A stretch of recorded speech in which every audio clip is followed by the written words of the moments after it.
time for questions and answers. That is always the more interesting part of the talk or the presentation.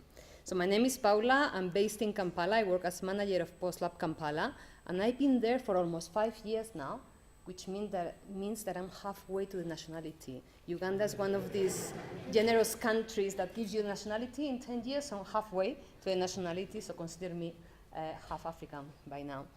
The reason why I'm here is because PostLab Kampala has been supporting Data Science Africa since the beginning. Yeah. And I haven't been able to come and witness what is happening with Data Science Africa, so I couldn't miss it this time. Unfortunately, I'm only here today. I have to leave tomorrow again because I have a lot of travel to do, but I'm really happy to be here, so thank you for the invitation to the organizers of this.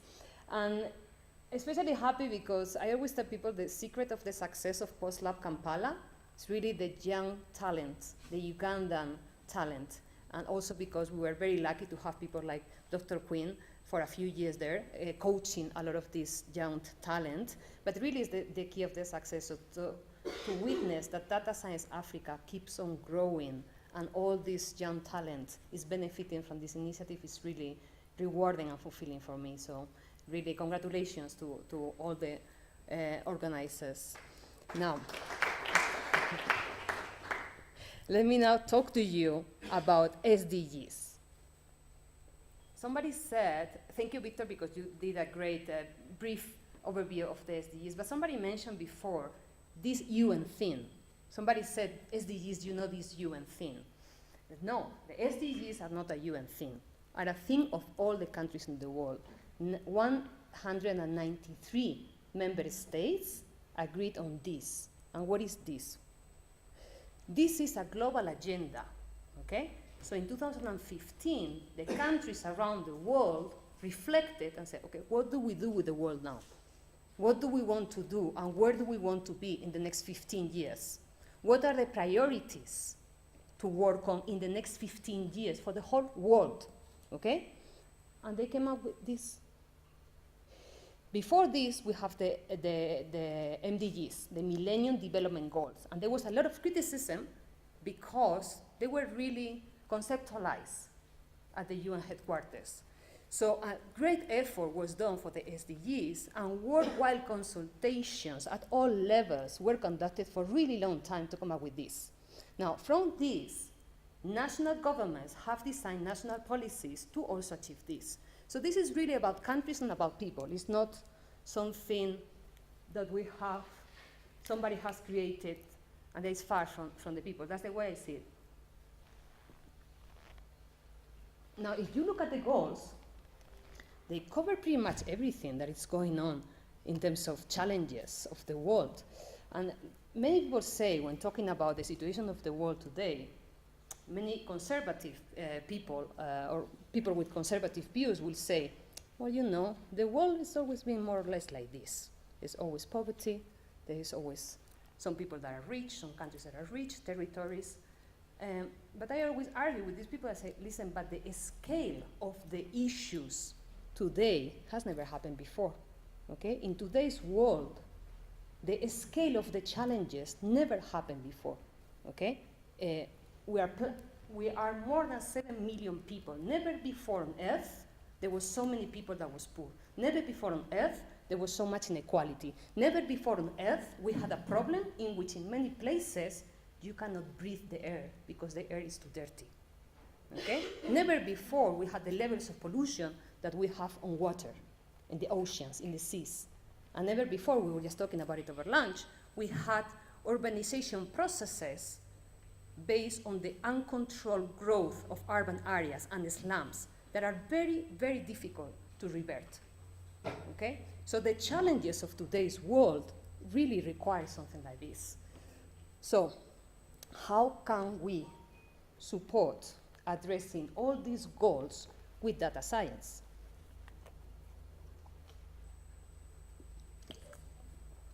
In my presentation, I'm going to give you some examples of the work we are doing in UN Global Pulse. So I'm going to present you some very, very practical examples. And we are working in different areas. Right now, one of the areas is the area of peace and security. Why are we working in this area? In a presentation before, somebody was talking about, sorry, I don't remember the names, about the issue with Facebook and the fake accounts and fake news and how this has been used in terms of elections. But there has been quite a lot of things lately in the last years about online and offline violence and correlations. Very recently, last year, the special representative from Myanmar, let me read the title correctly, UN Human Rights Office of the High Commissioner, she said, "We know ultra-nationalist Buddhists have their own Facebook and are really inciting a lot of violence and a lot of hatred against the Rohingya. I am afraid that Facebook has turned into a beast." Now, we have seen lately similar situations around the world. In the state of Plateau in Nigeria, the police monitor regularly fake news because they see a correlation with an increase of violence and fake news. We had a similar situation just recently in South Africa. Okay, so we know that there is a correlation with this online violence inciting to offline violence. But what about offline violence inciting online violence? And this is what we did here in this example. What you see here, but you don't see much, but you see a map of Europe and you see a line, okay? This is an analysis we conducted on Twitter data over 2 years, 2016, 2017, and this was public, and I'm gonna say this many times, when we analyze what people say on social media, it's always in public forums, okay, never in private forums. So in public forums, what people were saying about Muslims as a series of reactions to terrorist attacks in Europe in 2016 that were either perpetrated by groups linked to Muslim or were targeting Muslim communities, both. So we did this analysis, 2 years of conversations in English, Greek, German, French, Arabic, and Farsi languages. And we saw a correlation between this offline violence and online violence. So developing this type of methodologies at Global Pulse we consider is relevant because of the increase of these situations that we see around the world and the increase of hate speech and the correlation with offline violence. So this is one of the areas of work and one of the areas that data science can support the SDGs and the challenges. This is another one, humanitarian action. A lot of places in the world, and many of them here in Africa, have this recurrent crisis, humanitarian crisis. These humanitarian crises can be linked to natural disasters, like floods, like droughts, but they can also be linked to civil unrest and wars. Okay, so in case of humanitarian disasters, there's always a very large deployment of aid. Now, how can we support with data science this type of response that ultimately aims to save people's life with new methods? What you see here is just a snapshot of a tool that is called Pulse Satellite. What this tool is doing is supporting the automatization, I never know how to say. Neil said it several times this morning. I said, I'm going to write it down. Because I always say, automation, makes process automatic. You can say my strong accent after 18 years working mainly from the field, still I can't hide my Spanish accent when I speak English. Anyways, so making processes automatic. So this is what this this is what this tool is doing. Okay, we work with an agency, with not an agency, it's an initiative, an organization inside the UN system that is called UNOSAT. What do they do? Every time there is a humanitarian emergency, the agencies go to them and say, please give me a map. Give me a map of the area. What happened in this area? How many people are in the area? How many refugees are in the area? So I can know, I can plan what is the aid that is needed. So with this tool, what it does is makes these processes more automatic. So replacing the human analyst can never be done because the machine, somebody was saying, not everybody agrees, but they were saying this morning can never be as good as a human. Some people disagree on that, but I agree. So what the system does is to help identifying automatically structures. In this case, the structures are tents, okay, refugee tents. And this is from satellite imagery.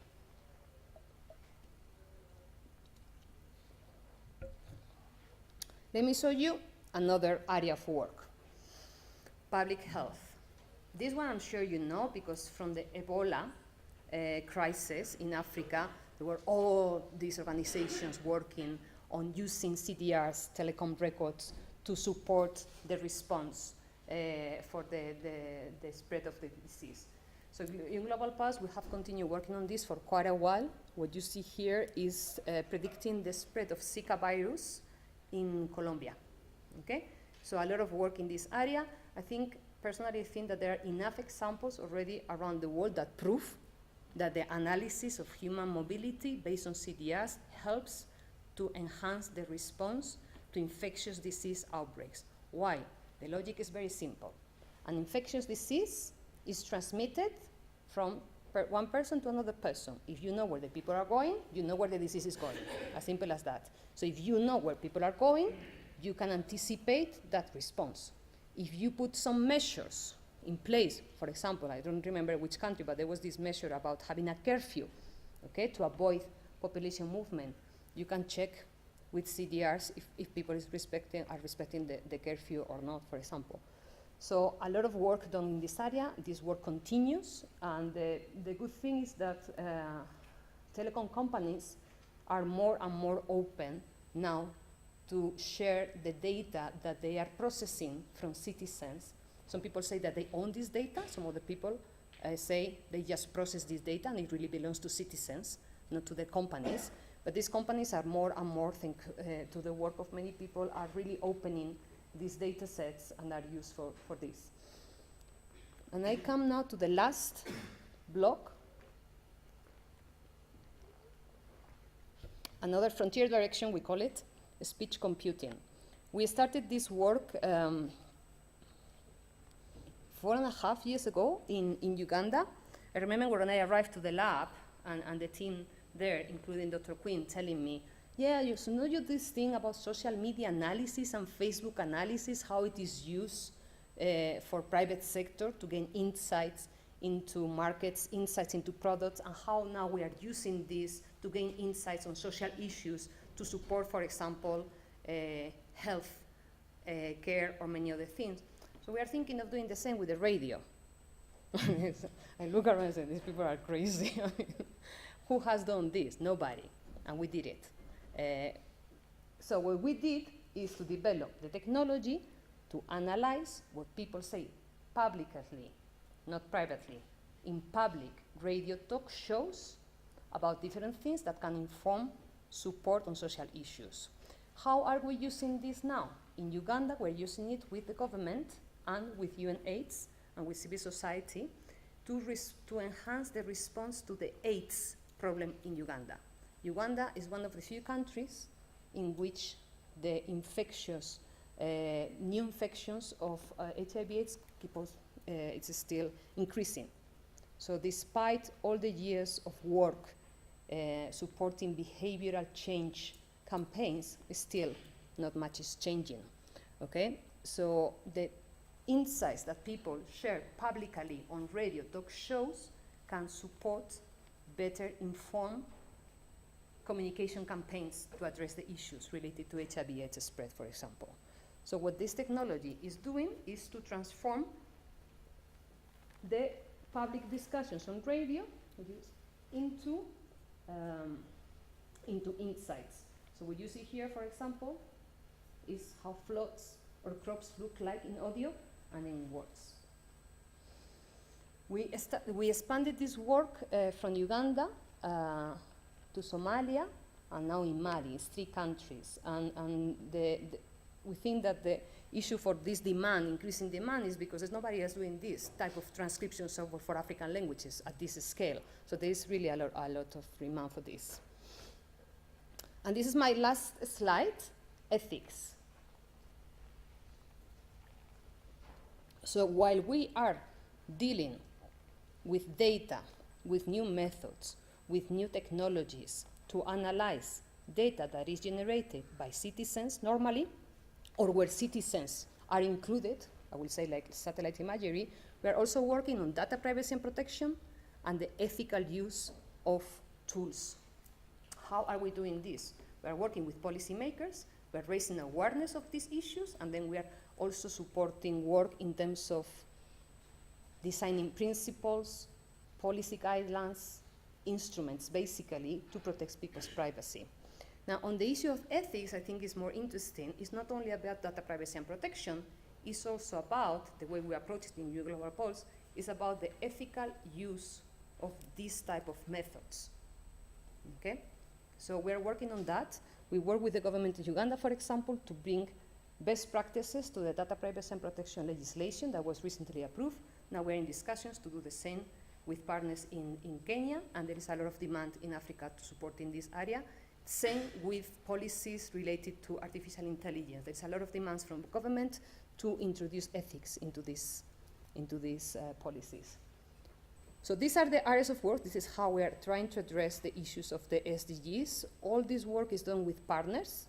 UN Global Pulse works with academia around the world, with private sector, and with governments. And I think I'm going to stop here, so we have now time for questions and answers. Yeah, thank you. Maybe I'll just ask directly, many people sort of think, oh, it's the UN. What challenges do you face, maybe? Just, this would be lovely for people to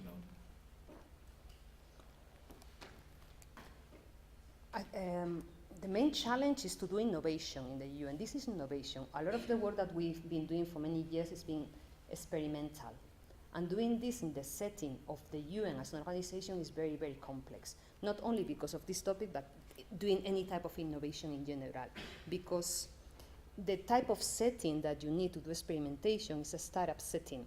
Startup in which you are adapting and you are changing things as you go along. In the UN system, that doesn't happen. The UN system, there is a lot of bureaucracy, and there are a lot of guidance and methods for many reasons. It's not only because it's bureaucratic. It is bureaucratic as an organization because it's very big, but also because you need to assure some issues, and then it's really, really challenging. Yeah. But because of the collaboration with partners, that's where we manage to do things. Yeah. Okay. Yeah, sure. We'll take, she spared a whole close to 10 minutes, so we'll take 3, because she'll be maybe 2. You see? I have a hand here from Sudan. Yeah. I have a hand here from Ethiopia. Is that it? Great. Yeah. First, I would like to say thank you for your informative presentation.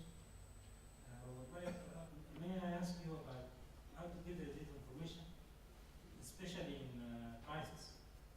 Because with the crisis, we need to make a quick decision, not like when you are analyzing normal data. As example, in Sudan, in the last year we have a fever that killed lots of people in a city that called Kassan. The information, its main benefit, if we come in the right time. If we come late, I think it's not useful then. Then please, from your experience, how we can get this data in that special situations.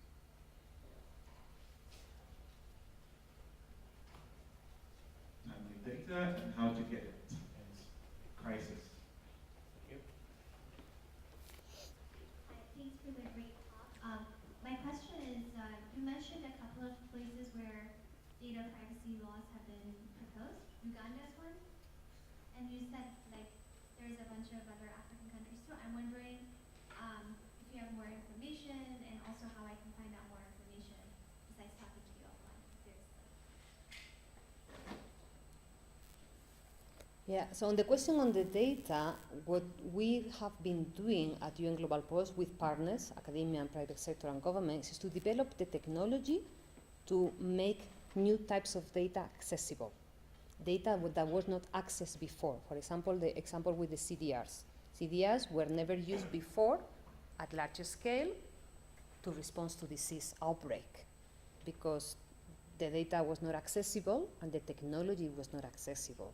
So what we've been doing over 10 years of now that UN Global Post was created 10 years ago has been really to develop the tools, to develop the methods, but also to talk to these guardians of the data, in this case private sector if we talk about the CDRs, and then to the guardians of the legislation that will make this data accessible, to create legislation that also allows access to this. So really to talk to all the partners and to work with them to develop the tools. It could be tools in terms of technology to access the data and algorithm to analyze the data, but it could be also about working with the legislators to create a law that will allow the legal access to that type of data.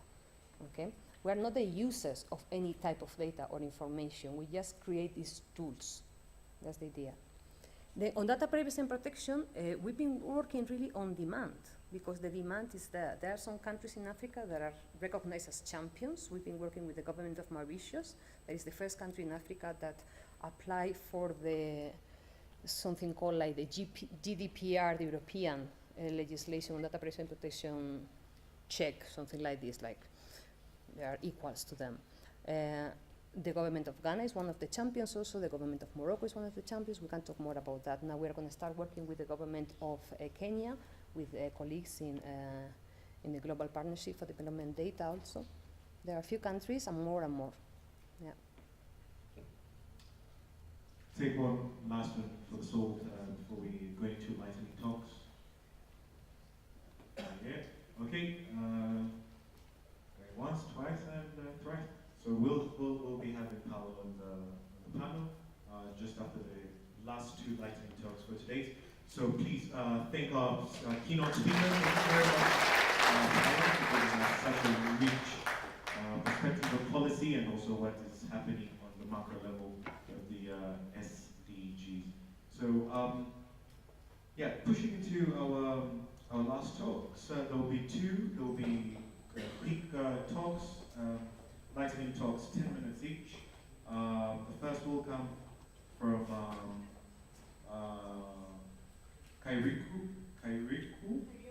Karaoke. No kidding. Karaoke? Okay, wow. Yeah. That's Africa R, that's with Musar. And then our second talk will be analysis of type 1 diabetes by machine learning, and that will be presented by Thokozile Manaka from the University of Witwatersrand, and she's from Lesotho. And after that, we'll have a panel. But before that, as always, the Ethiopian treat is waiting us. Let's get into some coffee.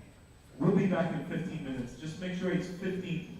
Maybe you may want to come with that so we can wrap up the day as soon as possible. Thank you.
Zoom. Yeah.